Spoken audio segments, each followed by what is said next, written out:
Hey everyone, I'm Pastor Jay and welcome to Simple Church Online. Whether you missed last Sunday, you're checking us out for the first time, or maybe even watching out of state, we're so glad that you're a part of our community. And we're praying today that as you watch, God would use this to bless your life. Enjoy the message.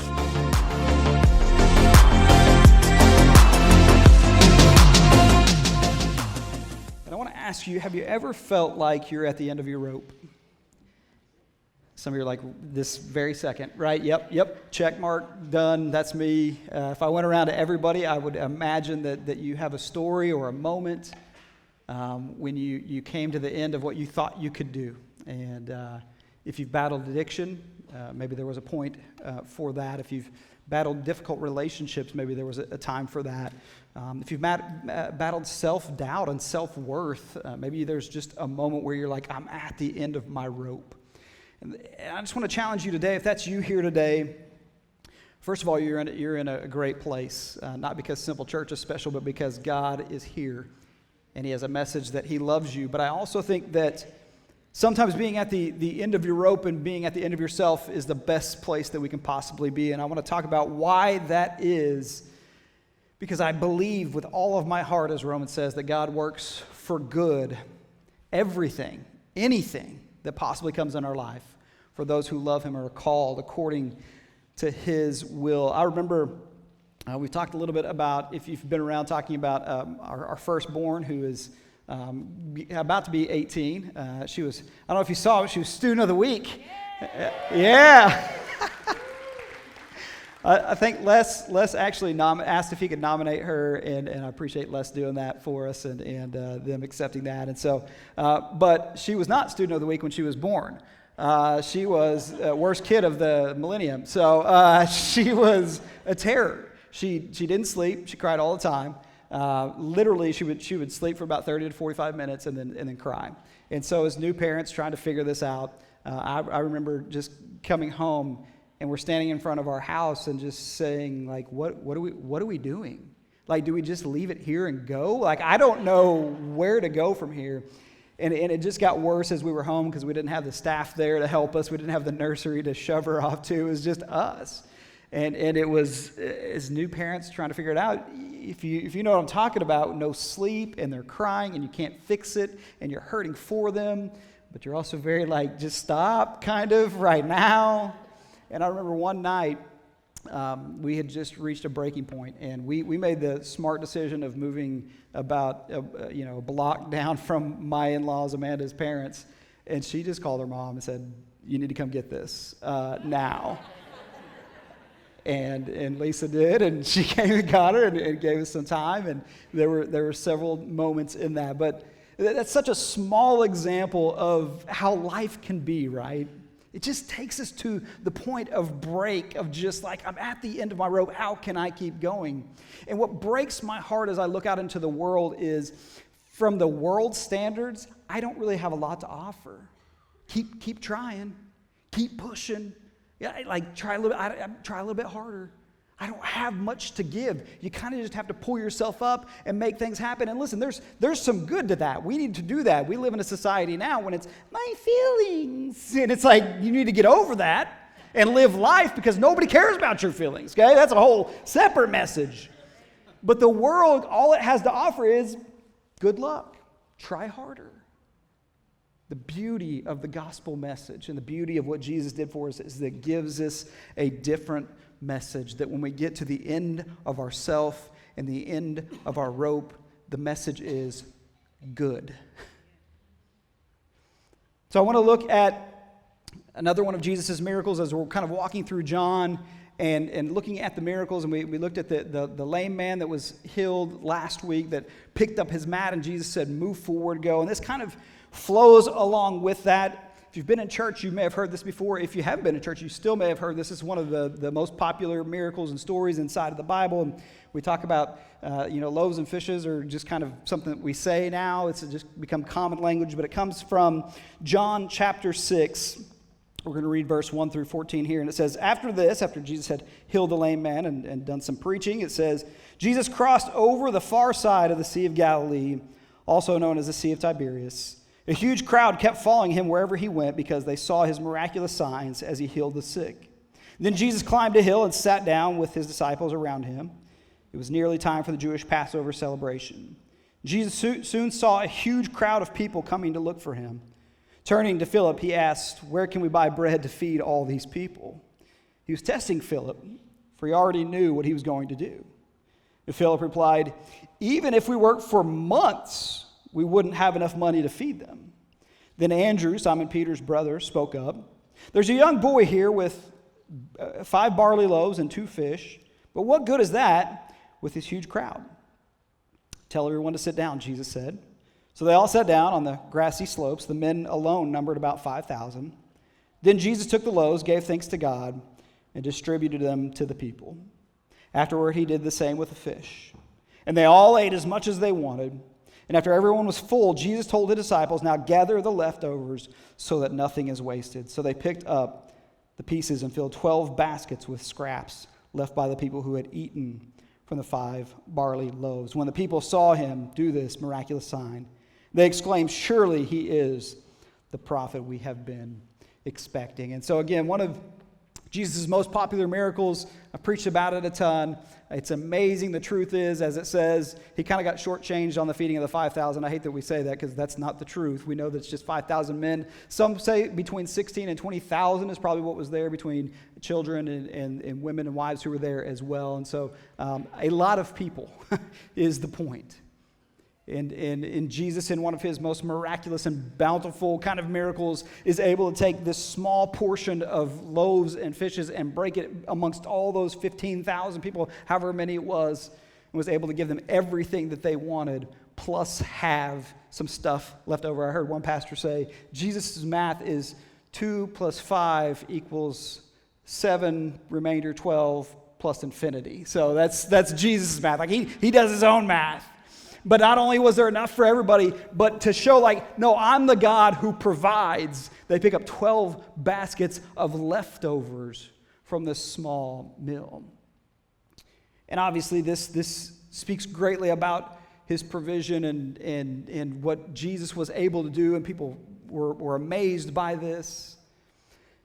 But for me, I love diving a little bit deeper into Scripture and what the mindset of the people that were there. And John 6:5 to me is really, to me, what I want to dive into a little bit here. And it's when Jesus sees this crowd of 10, 15, 20, whatever it is, 1,000 people. In verse 5, it says he turns to Philip and he asked, "Where can we buy bread to feed all these people?" Now, Scripture tells us that we know that he didn't really mean that question to mean what we think it means. He already knew what he's going to do. Remember, we talked about last week that we ask questions to gain information. Jesus asks questions to cause self-examination. In that moment, he was testing Philip. Hey, there's a whole bunch of people. Where's the closest Costco? Let's go make this thing. I don't know why I chose Costco. I've never been to Costco. I always go to Sam's. Where's the closest Sam's? But the question had nothing to do with actually buying bread. Jesus was asking Philip, who do you believe, who do you trust to provide? When it seems insurmountable. That's what Philip saw. He's like, bro, if I worked 3 jobs for 9 months, we could still never feed these people, right? He looked out and he's like, there's no way we can do any of this. When it seems like there's no possible way this turns out good. There's no possible way in and of myself that I can accomplish this, fix this, do this, overcome this. Who do I trust to provide what I need? That's what Jesus was asking Philip, and I'm telling you, that's still what he asks us today. There's an anonymous author who said, Philip doesn't know what to do. Andrew doesn't either, but Andrew brings the boy and his bread and fish to Jesus' attention. The point is obvious, but we perhaps need to be reminded of it. So often we have no idea what to do. But the starting point is always to bring what is there and yield it to Jesus. We can never tell what he's going to do with it, though part of Christian faith is the expectation that he will do something we hadn't thought of something new, and something creative. To me, one of the biggest signs of true faith in Jesus is when I can say, regardless of what happens, regardless of how insurmountable it looks, regardless of how overwhelming this is, I believe that God will provide. And not only will He provide, He'll do it miraculously because that's who God is. Now, that's not prosperity preaching. That's where a lot of these people get it wrong. Just, if you give $100, God will miraculously give you $1,000. No, I run away from that kind of stuff. But a marker of the Christian faith is that I can stand here and say, I believe that God will bring good out of the pain that I'm walking through. And we need more Christ followers who are willing to stand in the middle of the pain and the storm and the rain and when it looks the darkest and say, I know that God's going to bring good out of this. I don't want to walk through this, but I know who my provider is. Here's the truth. If you're walking through something right now and you don't know why you're having to walk through this, I'm going to make a statement that is maybe a little bit uncomfortable. God will allow us to be in circumstances and situations where our enough isn't enough to remind us that only He is enough. God will allow us in His grace and mercy to walk through very difficult things, not cause them, but He will allow us to walk through them if He needs to get our attention. If He needs to get us to the end of ourself, because that's right where we need to be. That's right where He can work. That's why I say it's good to be at the end of yourself. We for a while, when we were doing prosperity preaching and when you went to church and you got a good go get a message and there was no real truth in it there for a season in the church, which I think we're coming out of that. One of the things that I heard preached a lot was, God will never give you more than you can handle. I know it's tough right now. God will never give you more than you can handle. Probably come from someone who has never handled anything in his life, right? So not to knock people, but it was such a false narrative about life. We were never meant to handle the things that we handle. We were created to be in a perfect world with God, and sin interrupted that and messed that up. And we're not meant to live in the world that we live in now. We weren't meant to experience sickness. That's why it's so difficult. We weren't meant to experience death. That's why it's so hard to walk through those things. We weren't meant to experience those. We weren't created to experience it. That means that we're not created with everything that we need to handle that. We will certainly experience more than we can handle in this world. I want to go to 1 Corinthians or 2 Corinthians here, and Paul is talking about this very thing with the Corinthians church, and this is the beginning of his letter, and he wants them to understand about the suffering that they're going through, about the pain that they're walking through, because he knows the church is going to walk through that same pain, and he wants to get them ready for it. Hey, listen, you're going to have to suffer some. There's persecution coming, and so this is what he says, chapter 1 of 2 Corinthians, starting in verse 8. He says, we think you ought to know, dear brothers and sisters, about the trouble we went through in the province of Asia. Go back and read Acts and read what Paul went through, the beatings, the lashings, the shipwrecking, the you name it. We were crushed and overwhelmed beyond our ability to endure. We thought we would never live through it. In fact, we expected to die. Here's Paul, one of the greatest apostles of all time. It was beyond what I could handle. I expected to die. I was like, well, we can't fix this. We're going to die. We expected to die. But as a result, we stopped relying on ourselves and learned to rely on God who raises the dead. And He did rescue us from mortal danger, and He will rescue us again. We've placed our confidence in Him, and He will continue to rescue us. Can you see the difference when it's switched for Paul? We kind of just given into our circumstances. We kind of given up. There's no way we can get out of this. And again, go back and read Acts, and you'll see what he went through. It was some of the most painful experiences. Twice he was whipped to the point where one more lash was going to kill him. And he kind of given up. We expected to die. But then something happened. Something changed. And he's like, no. But what it did is it got me to the end of myself for me to understand that I'm not sufficient, but His grace is sufficient for me. And now I'm at a place where it's like, I know he's going to save me. And if you know anything about Paul, it's like, even if I die, that's him saving me. So he got to points where it's like, I'm at the end of myself, and I'm glad because now I understand that I just fully rely on God. That's all that I can do. That's all that I need. For some of you right now, you're walking through something, and you've got to shift that mindset. You can't do it. You weren't made to do it, but through God's grace and power and strength and goodness, he can walk you through it. I used to think that the footprints in the sand picture was so cheesy. You know what I'm talking about? Everybody, who knows footprints in the sand? The old, a lot of people had it up in their churches, and it's Jesus, and there's one set of footprints, and it's like, Jesus, where were you? And it's like, no, he was the one carrying you through. And I was like, cheesy Christian. And I'm like, no, that's exactly right. Like, that's the message everybody needs to hear. He's the one who carries us through it. I can't do it on my own. I get to the end of me, and I'm like, this is all I have left. And God's like, good. You weren't made to handle this. Your shoulders aren't big enough. Let me carry you through it. This church is birthed out of me getting to a place where I'm like, I cannot do this anymore. I'm done. I was done with ministry. I don't want to be a part of this. We walked through difficulty with the previous church I was at, with friends, with being hurt by people and trying our hardest to do the right things and to love people well and to make the right choices. And man, it all came crashing down.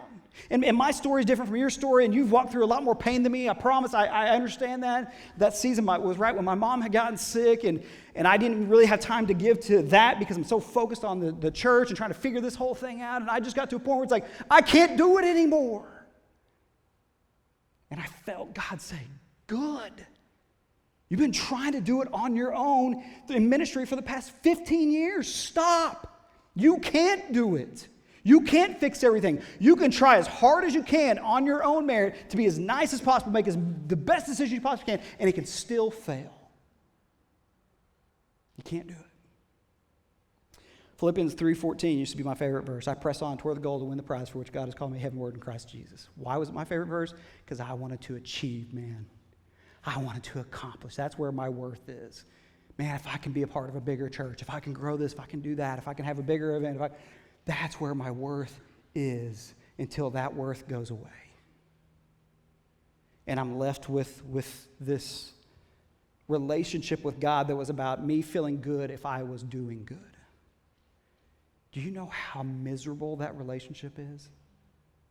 If you've ever been in that relationship where you're just trying to achieve and be good enough for God, it is miserable. God allowed me to walk through a situation where my enough was not enough to prove that he was the only one who was enough. And I wouldn't want to walk through it again, but I would not be the person I am today without walking through that. This church would not exist without walking through that. God took me to a breaking point to get me to a place where he could do the work that he needs to do. And I would just encourage you today, I don't know all of your experiences, I know a lot of them, but if you're here today and you're like, dude, I'm at the end of this, man, I'm tired, can I just suggest for the first time maybe that you release that to God and say, I can't do this anymore.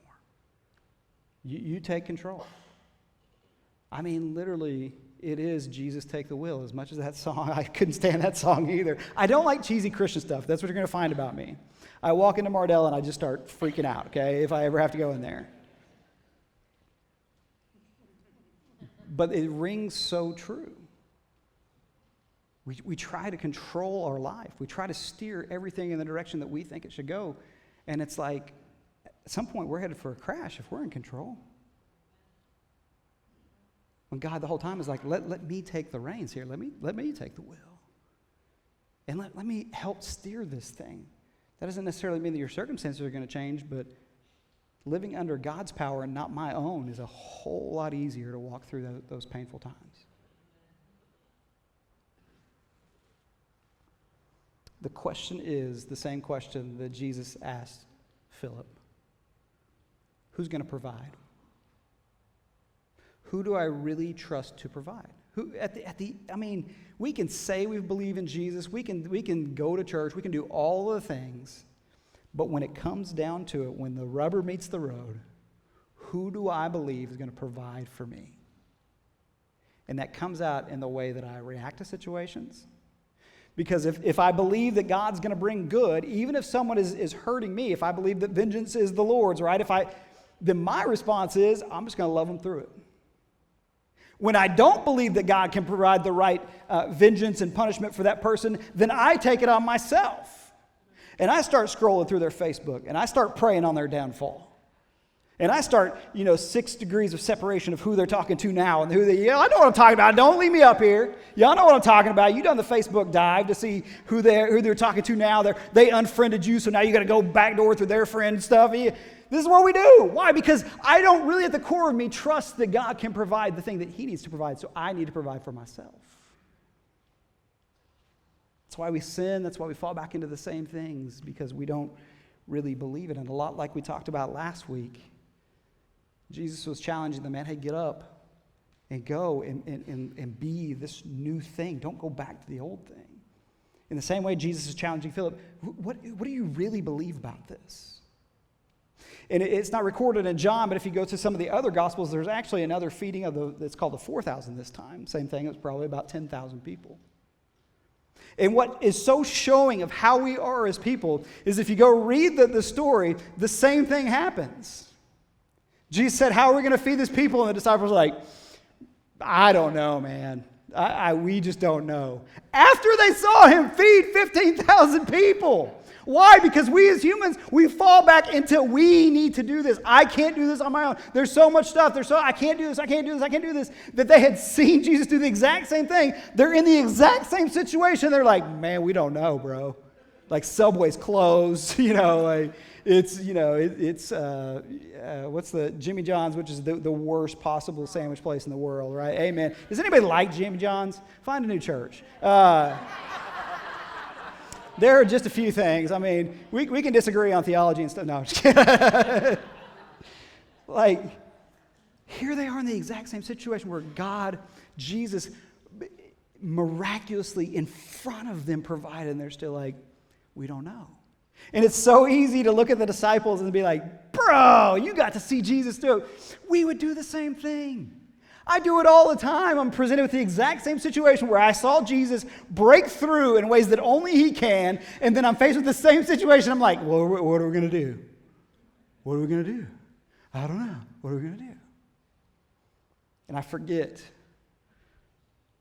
again and again who God is.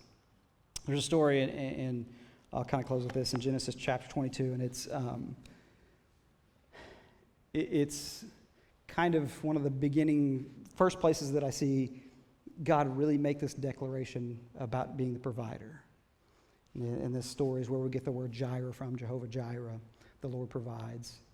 And this is a really confused story sometimes. It's about Abraham and Isaac, and I've even heard atheists use this story. Say, oh, God's mean. He's asking Abraham to sacrifice his son. Well, you have to understand, again, especially in the Old Testament, you have to understand context and culture.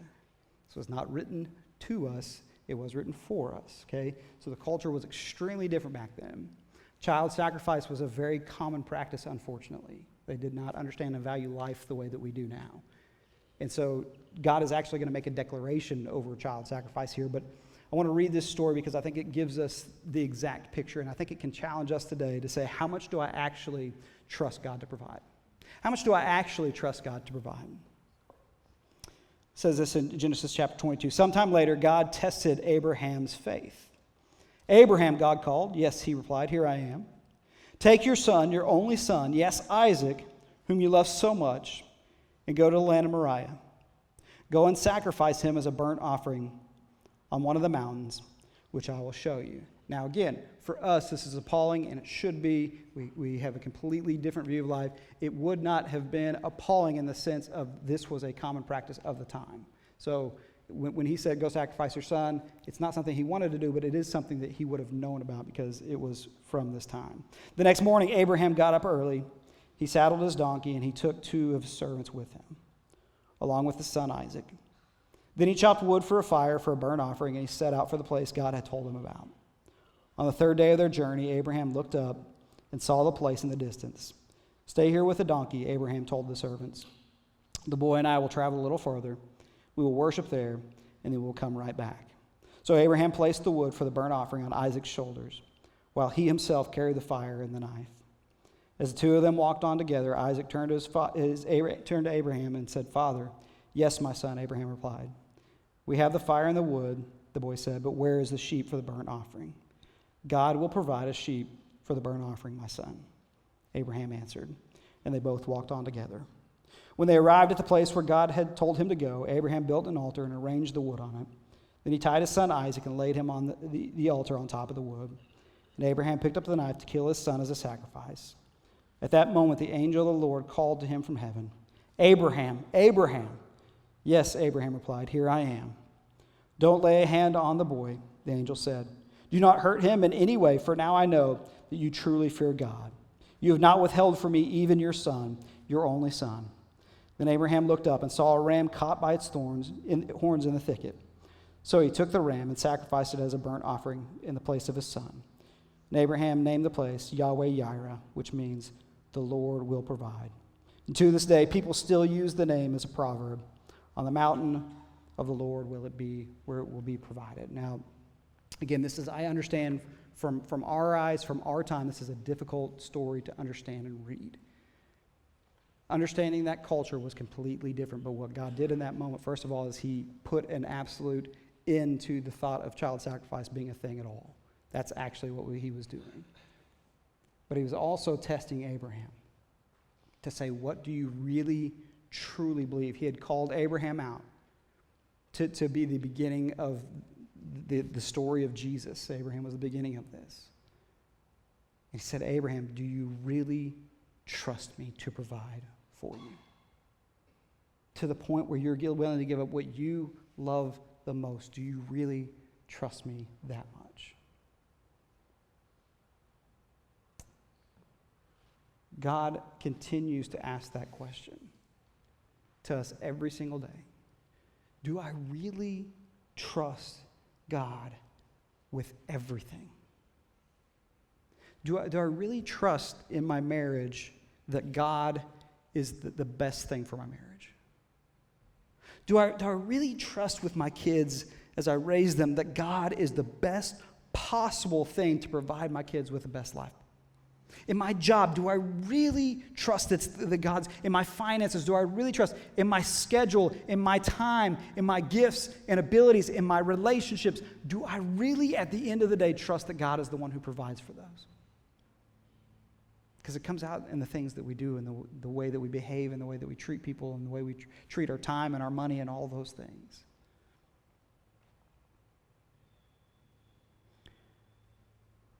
We are so much better off when we get to the end of ourselves in every area of our life and we allow God to take the lead. He is a much better leader than you will ever or I will ever be. If I want to be the best husband I can be, I need to get to the end of myself and let God provide what I need to be a husband, to be a dad, to be a pastor, to be a friend. You name it. I need to get to the place where it's no longer me, but it's Christ that lives in me.